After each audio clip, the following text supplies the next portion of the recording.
কোনটি ভারতের প্রথম পারমাণবিক বিদ্যুৎ উৎপাদন কেন্দ্র? চারটি অপশান আছে। উত্তর হবে অপশান এ তারাপুর। কলকাতায় মেট্রো রেল চালু হয় কত সালে? উত্তর হবে অপশান এ 1984। ধনেখালি কী জন্য বিখ্যাত? ধনেখালি কী জন্য বিখ্যাত? উত্তর হবে অপশান এ তাঁত শিল্পের জন্য।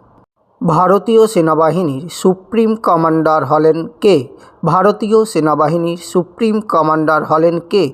উত্তর হবে অপশান এ ভারতের রাষ্ট্রপতি। উত্তর হবে অপশান এ ভারতের রাষ্ট্রপতি। ভারতের জাতীয় কংগ্রেসের কোন অধিবেশনে নরমপন্থী ও চরমপন্থীদের মধ্যে সংঘর্ষ চরমে উঠেছিল? উত্তর হবে অপশান সি সুরাট অধিবেশনে।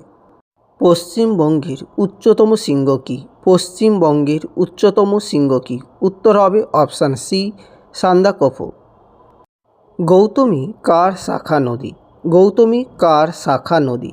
উত্তর হবে অপশান সি গোদাবরী। উত্তর হবে option C Godavari. Bharat Ratna design করা হয়েছে কোন গাছের পাতার মতো?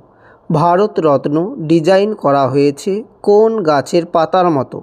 উত্তর হবে অপশান সি অশ্বত্থ।